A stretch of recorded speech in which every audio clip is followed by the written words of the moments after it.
Hey, it's Huck, and I apologize, it's been weeks since I've posted a video. Both of my computers are unable to upload video from my camera, so I'm going to do this video briefly as possible using my smartphone. And I apologize for that. It may be a month or so before I can hopefully get one of my computers working again. Today I wanted to finally get out a short video about my sentiments on this whole Donald Trump phenomenon we're seeing this year. And I think, because so much has been said in the media, on social media, and let's face it, we have a divided country. Donald Trump has proved that if nothing else, he's learned a thing or two from previous Republican candidates and previous, let's say, some right-wing nationalists in Europe about playing the fear card. And so a lot has been said about that, about the whole xenophobic campaign. I want to try to take a different approach to this whole this whole race. And I think that whenever you're trying to investigate something, whenever you're trying to research something, a really good, almost infallible rule to follow is to follow the money. And so that's what I'm going to talk about as far as my approach to Donald Trump. When he first announced that he was running, I'll be honest with you, like a lot of folks, I wasn't sure exactly how serious he was, given some of the things that we've seen from him in the past few years, well, throughout the Obama administration. You know, a former declared Democrat with many liberal positions who suddenly took this, decidedly hard right turn based on a somewhat racist approach to the current president. But knowing that he has been in the past somewhat a friend and supporter of the Clintons, I couldn't help but think that possibly, he was just trying to create chaos on the Republican front to help sweep Hillary into office. I think once and for all now we can finally lay that kind of crazy theory to rest. But I got to admit that there were moments, at least, where I entertained the possibility. But getting back to the theme, one of the things that I think differentiates the Republican Party from the Democratic Party has long been that for decades now, going back to Reagan, they have been the party of tax cuts as the number one priority, really essentially above practically all other things other than spending disproportionately on the military. Reagan tripled the national debt by basically doubling the defense budget and sweeping through really the most historically significant tax cuts on the wealthy, in history, at least up to that time. That was, however, a different time, and we were in a recession, and the theory, the trickle-down economic theory that Reagan was trying to employ back in the 80s was still largely untested, at least in modern times. We've since had decades to prove that obviously that doesn't work. But more significantly, he did this at a time when, there really was a recession. coming out of the Carter years. The inflation was sky high. There was, more to the point, a mere less than $1 trillion national debt. And so while he managed to triple that basically to $3 trillion during the course of his 8 years, $1 trillion is a far cry from what we're currently experiencing, which is essentially a $19 trillion debt. So I want to focus on that. And, the Democratic Party, really, from the time that they've managed to get back in office following the Reagan and Bush 41 years, what was the first thing Clinton tried to accomplish? And he had to give up a great deal to do it, but he managed to sweep in new tax increases, which put us on a path towards, basically, if we would have held to his tax policies and had not had that undermined by the Bush administration to follow, we very well could have seen our way of paying off that debt in as little as 17 years. So it's a completely different thing when you look at the Republican field of candidates, and there were like 17 of them, along with Trump, all parading out, of course, the number one priority of Republicans of massive additional tax cuts, favoring, of course, the wealthy getting the largest share of that revenue that was not going to be taken in by the federal government anymore.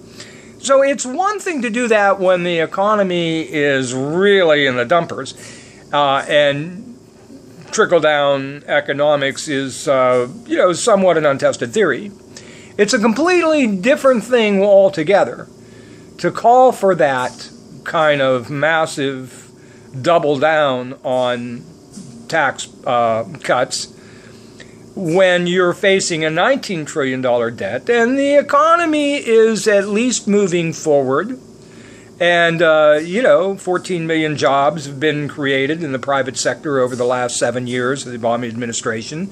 The longest, while slow, still the longest continuous, steady private sector job growth, basically in American history.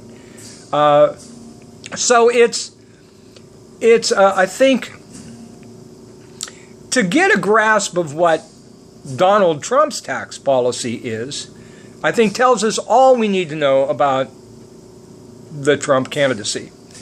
And that is that of all of the Republican candidates, all of whom proposed massive tax cuts, favoring the wealthy above all, Donald Trump's was the most massive tax cut of them all.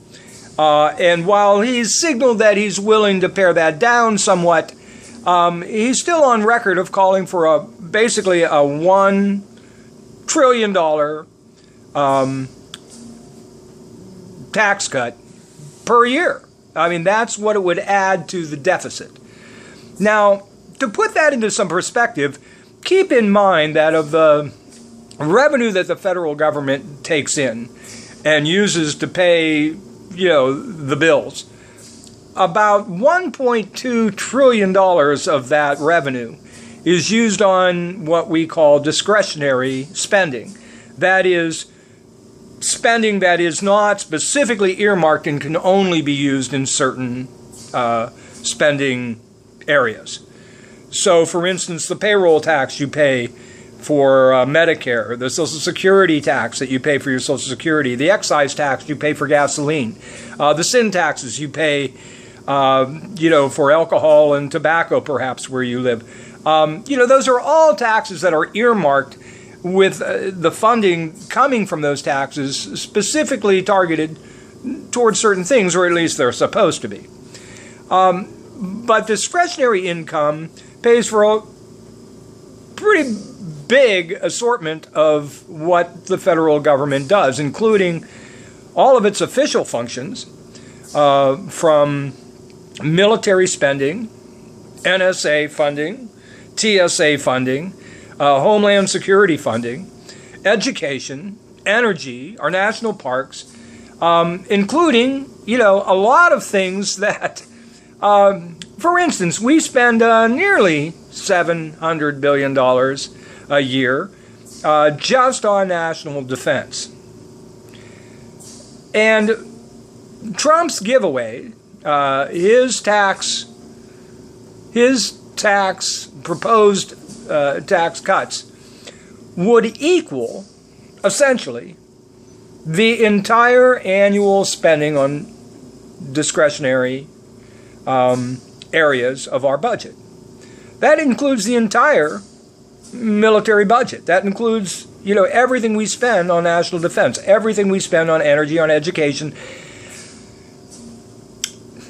How can you take anybody seriously if you're going to claim that America is in as much deep shit as he's claiming, with as many areas that need to be rebuilt, not just infrastructure, but military? Well, you don't start by taking in less revenue, in fact, cutting your entire military budget, or at least the revenue needed to sustain it. It would suggest that you would be proposing, as Hillary Clinton has, that you would need to raise new revenue. And hopefully you would do it fairer. The fact that Trump has the most outrageous tax cuts in a field of 17 candidates all proposing outrageous tax cuts pretty much tells you, I think, all you need to know about Trump's ability to govern. I have been dealing for a year and a half now with a very serious health condition. And I have been having more bad days than good days, unfortunately. More bad weeks in a row than, I haven't had a good week in a row in a while. And I know one of the things that one of my specialists, my pulmonary doctor, had advised me to do was to go ahead and get myself on the list of possible lung transplant candidates by going up to the Cleveland Clinic and going through these battery of, tests to see, whether or not I qualify to be put on the waiting list. And, as I did a little bit of research on that, I found out that, this is a very, very dicey proposition. Lung transplant patients, at least my age, limited number of studies that I was able to get data on, showed that there was a, greater than 50-50 chance that, let's put it this way, the lifespan in 60% of cases was like 6 months or less. I talked with a friend of mine who also underwent, a somewhat risky procedure, not having to do with the lungs, but with his esophagus. And we both came to the same agreement, which was, when faced with that kind of a life and death situation, sometimes the best path to pursue is, and the path that I chose, was to do no harm. And so I opted not to go through with the, with the testing at this time. I'm not ready to kick off this mortal coil in anything like a 6-month time frame. And I'm willing to take my chances that I'm going to do a little better than that on my own, at least for now. And like I say, that just kind of follows my philosophy of, when in doubt, I'm going to side on the, I'm going to err on the side of, do no harm. Don't make a bad situation worse. And so I think if we compare the Trump package and the Hillary Clinton package, the first thing you got to ask yourself is, even if you buy into all of this fear rhetoric, which, frankly, I don't. But even if you did, if you were one of those people who believes, it's 1968 all over again, and, we need to have law and order in this country, and we're not doing enough against, terrorism, domestic and foreign, and all of that fear-mongering, even if you buy into that,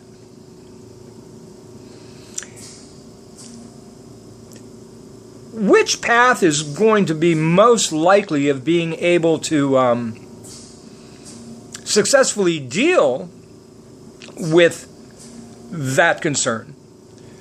A policy that says we're going to raise less revenue and give it to the bulk of it to the least deserving in our society. Not that there's anything bad or evil about rich people. It's just that, frankly, they need the money less than, the rest of people, that particularly the lowest economic ladders of our society, which, are in such desperation. Or would you side on the path that, if nothing else, at least is increasing the amount of revenue, giving you more options, to deal with such problems? You can also look at experience. Donald Trump has no foreign policy experience. He has no governing experience. The one thing that he does seem to have, and boasts about quite frequently, is that he has business experience. Yet when he picked a vice presidential candidate to run with him, he picked a pretty divisive character, also someone who has absolutely no background in any of the areas, 3 areas of what he lists as, of most prime importance, but particularly no military background, no foreign policy background, and we won't even go into the social policy area. That's a whole other thing. Whereas Hillary Clinton seems to be poised, as I'm doing this, we're awaiting word, but all indications are that she's going to choose Virginia Senator Tim Kaine as her running mate. Now, Kaine is not the liberal firebrand that Bernie Sanders or Elizabeth Warren are, or even Sherrod Brown. He's a pretty middle-of-the-road Democrat, centrist Democrat, and probably very much in agreement with Hillary Clinton on a whole wide array of both foreign and domestic policy. But one thing you can say about Tim Kaine is that he has shown an ability to work across the aisle. He is almost universally liked by both Republicans and Democrats. Everyone seems to describe him as really likable, friendly, not just a nice guy. But most importantly, he has, probably the most governing experience and the most foreign policy experience of any of the potential candidates Hillary Clinton could have, chosen. Short of, picking somebody directly from the military. He sat on the Foreign Affairs Committee. He's sat on the Armed Services Committee, and had key roles in looking at such important policy decisions as oversight of, what the NSA, for instance, is doing. So I think it is important to note that Hillary Clinton, rather than worry really about, well, maybe I need to get, a Bernie Sanders type to get me elected, or maybe I need to, get me Sharon Brown, or someone because they come from a specific state and I need to win that state or whatever. I think she really looked at the idea that, hey, if something happens to me, I need someone that, number one, I can be confident can step right in and fulfill the role of commander-in-chief in an increasingly dangerous world. And two, that again, who has real experience and can be a valued, trusted associate working with me side by side as we try to deal with many of the problems day to day. So anyway, I suggest that we follow the money.